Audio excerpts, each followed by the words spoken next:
it's not a smart time in my existence. I was a lot thinner and better looking though, so so I did have that going for me. I mean, I could probably say the same about myself at 19 too, though, to be fair. Those are what I call my Backstreet Boy years. That's when I had hair years. Same. So what are we talking about? We talked a little bit about AI. You'd mentioned. So what was the idea? We've talked about AI art before and all that, and like that's a big thing that's come up again because people are like, "How dare they use AI art?" And they're WotC's going, "We're not going to. Well, we'll make a statement that we won't." But it's like, you did in your advertising. Yeah. It's like, okay, like where do you draw the line? Yeah. But that's a whole different conversation that we've actually covered before. The one thing I was thinking about when we brought that up though was there's that Robo Rosewater. Yeah, which makes it's a bot out there on the internet that makes AI cards for the game. They're not good. It uses I think it has a whole thing that generates art as well. But the bot's been going long enough that it has like keywords that it's made up on its own that are pretty inconsistent or sometimes just don't have definitions, and like target things are weird, and in general it gets weird. But what the bot does is it has the database of magic cards that are out there, and it makes up new magic cards based on existing magic cards. Some of them are just absolutely crazy, and it's funny because like there's videos out there of like the card market folks playing the AI cards against each other, and it's an interesting concept where at what point do we use that for inspiration, similar to what people do use AI for, like for the Chat GPT, where they'll put in a prompt and then use it to start an essay or work on their resume or do their goals for work, because yay, corporate America and having to make goals. It's that time of year. Can you tell I'm bitter? Oh God. Yeah. It's so funny. There are some people at my work who haven't really worked in a corporate setting, and I have for years. And every year when it gets around goal time, they're like, "Oh God, what are we going to do? We got to set up our goals." And I'm like, guys, you need to get jaded like me. They don't matter. No. And it took me a few years to get there. Cause like when I started in the corporate world, like I think the company I was at did it better at the time, where they weren't yearly. They did it every quarter, and it was like small, like what are things you can achieve and how well did you achieve them, right? Yeah. And then it's like, okay, well, we just keep building on it, and it didn't affect like anything else because there was no bonuses because the company was failing. But I think there are definitely companies out there who do goals in a way that it does matter. But I can almost guarantee you that anytime you have a company with annual goals, and if you've worked there for longer than a year and you've realized that, wait, my manager has never checked in with me on these goals, I was supposed to make them on my own, they literally just looked at them and said, yeah, they look good, then that's where it doesn't matter. It just doesn't matter at all in those companies. But that's off topic. Well, I think I think you bring up an interesting point, because I know Robo Rosewater has, at least at one point, it had like multiple iterations. Like there was Robo Rosewater, like Wata, like that, and that is like the dumbest, like sometimes what it comes up with is not even coherent, but they still can be funny because sometimes it's like, this card enters the battlefield, you flunge, or something like that. Right. Which is funny. And then there's Robo Rosewater, and then there's another version which is like really good. Like it can actually make magic cards that kind of work, and follows the rules. It tends to be the regular Robo Rosewater one is the one that gets a lot of thing, because it kind of straddles that. It can make cards that are interesting and funny, and it also like throws in some random stuff, but also some of the cards could work in certain situations. But you bring up a good point in that for years, like Robo, oh God, I don't know why I cannot say words today. Robo Rosewater has been around for years. I'm looking at the feed of it on X, and like the first card here, this is from 2016, right? Yeah. It's called Horse. It costs 3 and a white, and counter horse, right? There was another one that was players are blue, 2 and a white, and it does nothing. It's just a 3/1.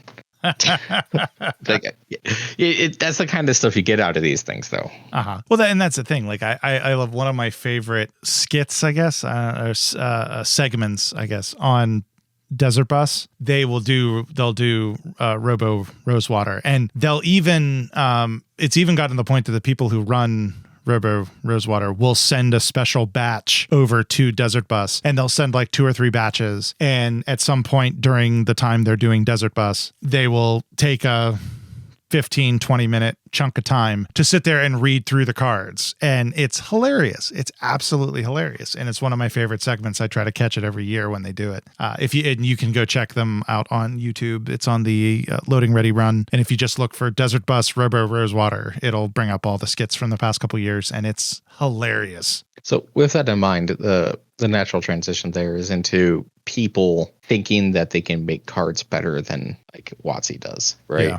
And to be fair, sometimes you'll see cards, and I shared like a couple in the Discord the other day that I saw that were interesting. I'm not saying like they should be printed; they're just interesting, right?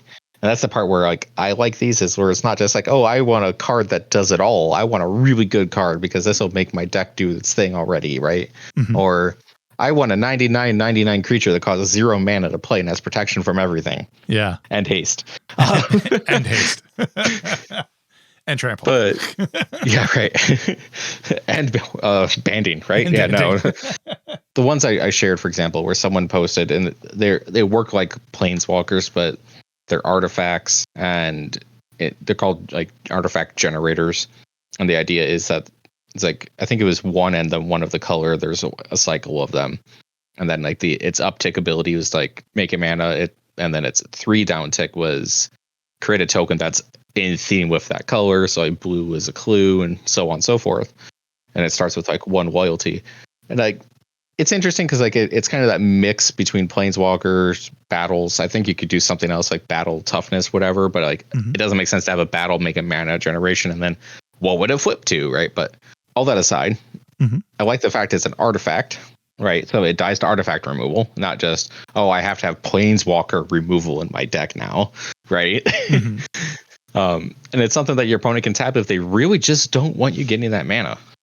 But I don't know. I think it was an interesting take on something where it's in a space that's not overly used right now. Yeah. It does add some sort of flavor to the game, and it does add a different dynamic to how you could run it. And they're not like overpowered where it's like, oh my god, I have to throw this in my deck. But it's also not bad enough to where you're like, I wouldn't even draft that. Yeah, yeah.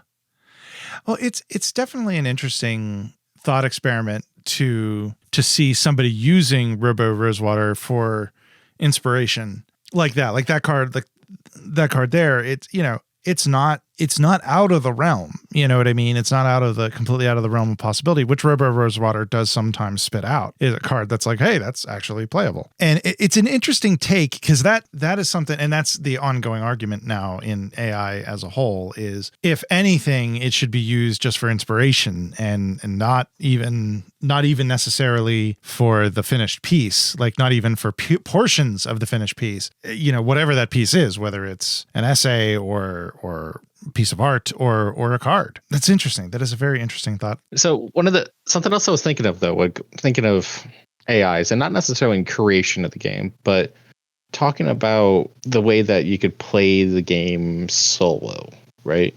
So like thinking of like Sparky type situations, where how difficult it is to actually program a game like Magic to play smart against you. There's this video I remember watching like a year or so ago where this guy tried to program an AI to play a deck, right? Like optimally. Yeah. And it was like one simple deck. And what went into that, it's like what play you should make if you have these cards or that card, and like the whole logic tree that goes into it. And I think it'd be interesting to see AI adaptation to that, similar to like how chess is, right? Yeah. Because in chess, you've got Stockfish.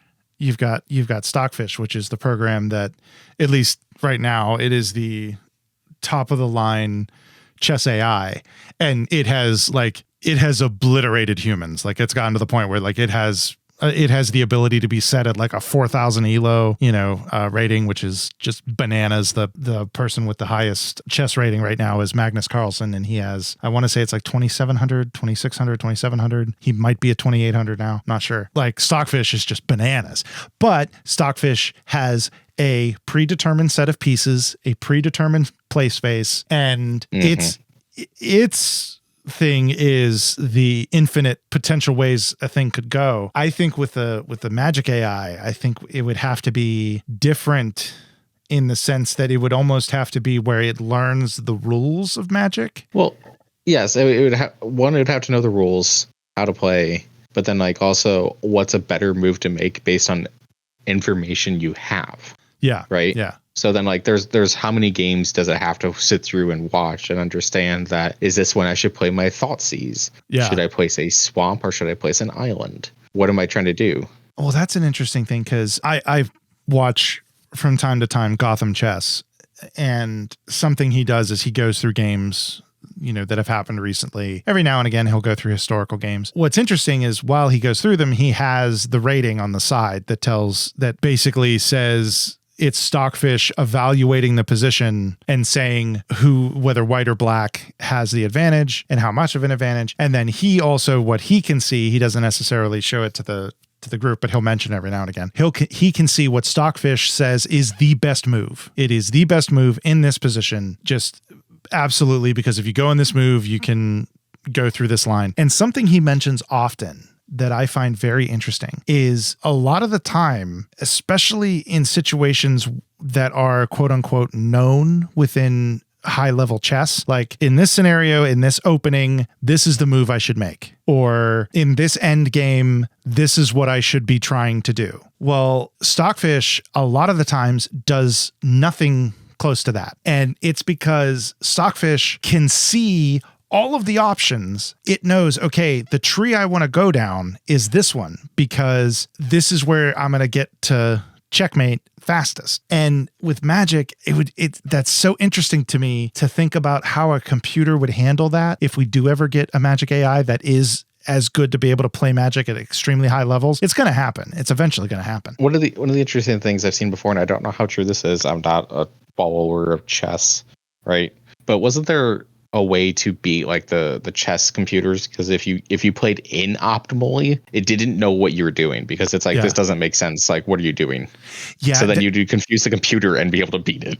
Yeah, I think there probably was at some point some I don't follow chess closely, but I've always kind of kept my eye on it, kind of side-eyed it for a long time because I find it very interesting. But it is like the people who play chess well, their brains work differently than mine. I can't. I can't. To be fair, I can't solve a Rubik's Cube, so you can't expect me to be a grandmaster either. Same boat, my friend. Same boat. I can if I have a tutorial in front of me, but anyways. Even then, it's like, I've done this step before. Like, what's wrong? Yeah. Why is this happening? But I think there was one time. It isn't the case anymore. Stockfish is. I keep saying Stockfish because that is the standard. That's what they all use.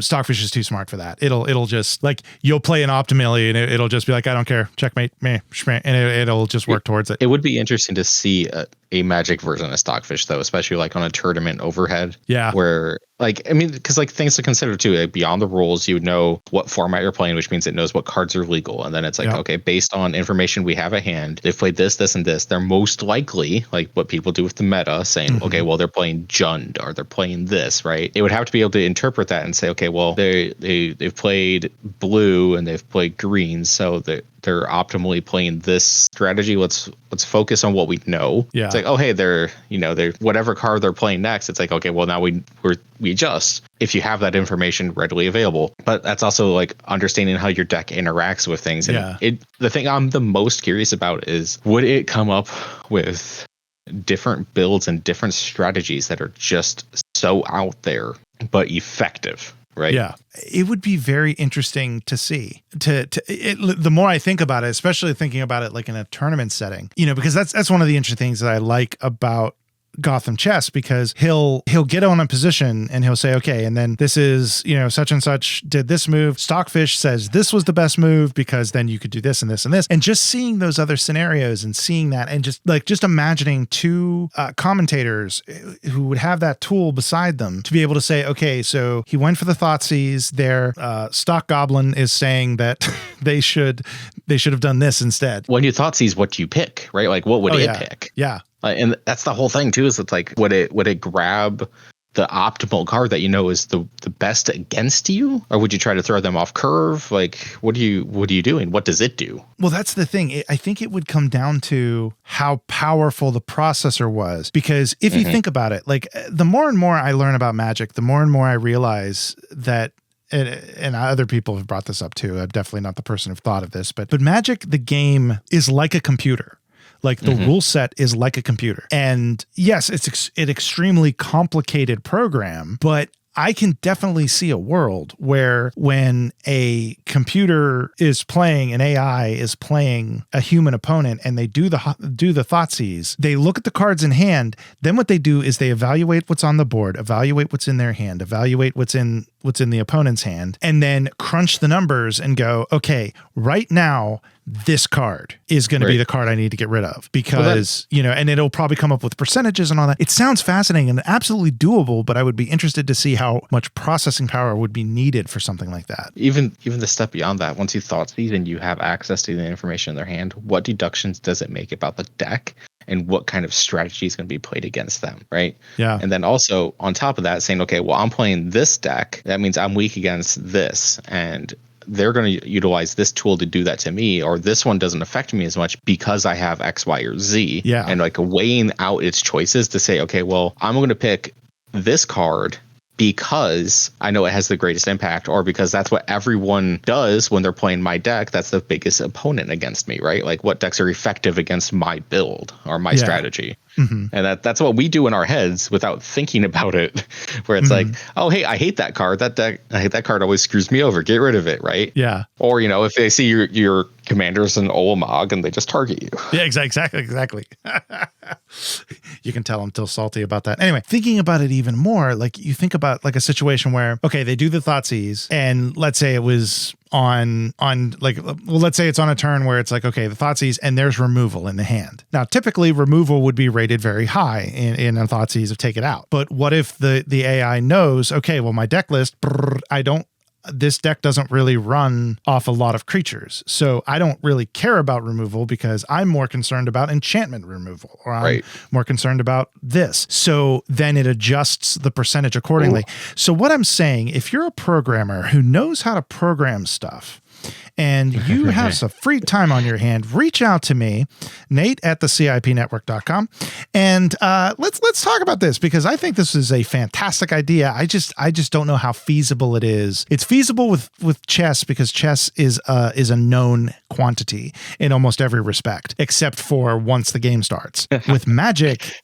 it's like there's a whole lot of variables that it would need to know going into a game to be able to function. But would it be able to function with the computing power we can easily access now? That's the question I have. That, and then once it knows that there's counters in the hand and removal, can it counter bait and like go through that whole process of like, well, I'm going to play something that they're going to counter so I can play the thing I want to play. Yeah, that's, well, it's interesting because I know the easy answer is you could just program that into it and like adjust the sliders essentially and be like, okay, play very straightforward, or bluff a little bit, or whatever. Yeah. Can it bluff? Can it hold up 2 mana? Yeah. Yeah. Oh man. Well, that's stuff you would have to program into it, because you would have to say, okay, like you would have to teach it stuff like, don't play a card on your first main phase, wait until your second main phase, unless it's landfall, which then you play before you drop the land so you can get the landfall trigger, like all that kind of stuff. Like that, all that kind of stuff would be like, need to be put into it. If it's running counter spell, like when does it know when it should counter something? Yeah, that's a good point. Based on the knowledge you have of the deck and everything else, it's like, is this harmful to my strategy, or is this something I can deal with? And then like that's the whole problem about playing blue in the first place. It's like, do I spend it now on the bait, or do I really care about this or something else? Well, I wonder if that is where this model has an issue, because if you think about it, you've got a situation where somebody plays a card and the computer now has to make the decision, do I counter this? Is this a big enough threat that I should counter? Like, again, I think it would need to be a slider, like, and it would have to internally give a percentage of how,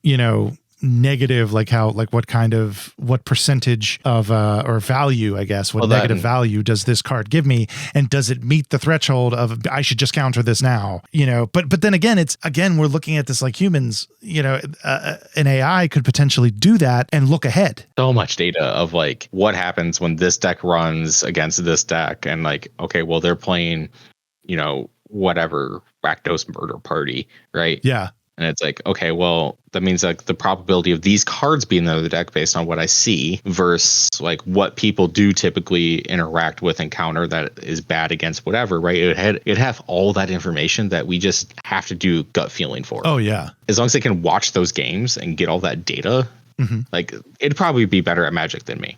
Oh yeah. Oh yeah. I'm sure even rudimentary AI right now would be better than Ouch. me. But I think, well, like better than me, not you. It's probably better than you, but worse for me. But I think, well, one other thing that I thought of was I suspect that the AI, and again, programmers who know, let me know, I suspect they would have to know, like it wouldn't be like it is casual. It would have to be tournament, and it would have to be, because in tournaments you get deck lists. You can essentially figure out what your opponents are playing. If you're paying attention and you know what you're doing and you're a pro Magic player, you at the very least, when you see the cards start being played on the board, you're going to go, oh, they're playing Esper Control. Okay, I know what's in there. I suspect that with the AI, it would probably require the deck lists from both decks to then be able to do the model. But maybe not. Maybe it could get to a point where it can, just go. I mean, that's similar if you really dumb it down. If you think about tic-tac-toe, you can make it so you never lose. Oh yeah. Right?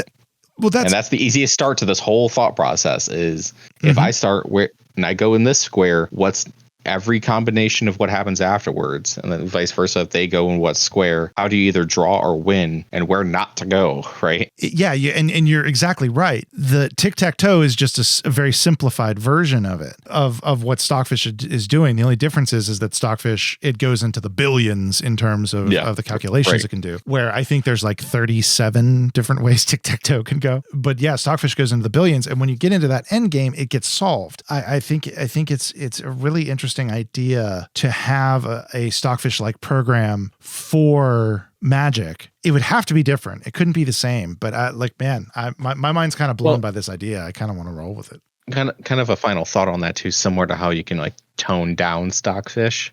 Like, would you be able to like tone down the Magic AI to where it's not pro level of going to win a tournament, but like maybe it does misplay. Maybe it misses an interaction it could have done, right? Yeah. That it might have been more optimal, or it picks a card that might not be the best pick, but something that is like currently affecting it, like different feeling indicators that might like change a pick on something, right? Yeah. I think that'd be interesting, because that'd be more fun to play against something that isn't perfect. Well, yeah, I think I don't know if it's Stockfish. I think it is Stockfish, because I think chess.com's AI that you can play against and train against and stuff is powered by Stockfish. I think. I could be wrong. Correct me if I'm wrong. But I do know that chess.com has like you can play Bruno, who's an idiot, and then you can play Emily, who is 1800 ELO rating. So I definitely could see a situation where somebody would make this AI and then give it different personalities, like give it the archetypes, give it the Timmy, Tammy, Spike, Johnny, Jenny, Vorthos. Vorthos, I don't know how you do it. Vorthos. All the cards are just flavor text. But no, oh god, that tickled me. I don't know. But no, the other thing I was just thinking about is like if you program its database, its references based on optimal decks, what's it gonna do when it plays against someone like me, where I built a deck that's for fun, right? Like you're going to have a lot of those other things going on too, where you can't have it fully assume, but it's interesting to be cool to watch like a thought process where it's like, oh, they're playing Cauldron Familiar. That means this is probably their deck list. I need to watch for these cards. And then like how that shifts based on what it sees played. Like once I play like Oni Call Anvil, it's like, oh, well, maybe it's going to be this instead. Yeah. Right. I think it'd be so cool to watch. Yeah. This is a fascinating idea. And this is the kind of AI that I think is interesting and positive for moving forward in humanity. I think this other stuff where it starts dipping into creative, it's like, where this AI could be a great tool. Like, I think one of the one of the things that I have always kind of disliked about playing online Magic is there does tend to be toxicity that can happen there, especially in the chat in Magic Online, and which I'm so glad you can shut that off now. But you get all of that. I always just wanted to play, like, I wish there was just a computer program I could just play Magic against, you know. Right. And I realized that, you know, that's just to get my fix in times where I don't get to my local game store for a long time. But it would be so interesting and fascinating to have a situation like chess.com where I could go in and pick, okay, I want to play just the spikiest spike whoever spiked because I'm playing a competitive deck that I want to see how well it does versus I just want to play around. I don't want to play Sparky because Sparky is an idiot, but I want to play, you know, somebody who is around my level, you know. What's interesting is in a comparable is like games like Forza and whatever, which is racing game right on the Xbox. It tracks how you drive and your driving habits and like how hard you brake, how hard you turn and all that, and your aggression and everything. And you can race against ghosts that are programmed like your friends. Interesting. Now, wouldn't it be interesting if you could have profiles based on it watching you play? And I could play against Nate here without actually having to play against Nate. Oh, wow. That is a really interesting idea. I love that idea. One other thing I wanted to throw out there, I think this is an interesting fact. Very early on in Magic's history, one of the first ways that they rated pro players was with Magic's own ELO rating. Magic had an ELO rating, and then they scrapped it when for some reason. I don't know why. But I always thought that was interesting because Magic, to me, like Magic and chess share a lot. And I've noticed that a lot of fans of Magic are also fans of chess. So it's interesting to me that they seem to share a lot, you know. These ELO ratings just make me think of Dragon Ball Z and their power levels. And that about does it for today. You can find DM Dingo on Twitch or on the FDS Discord. You can find me, FDSMTG, here on YouTube, FDSMTG, as well as on Twitter, Threads, Blue Sky, FDSMTG, basically everywhere. Also on TikTok as well. Thank you so much for listening, and you all have a wonderful day.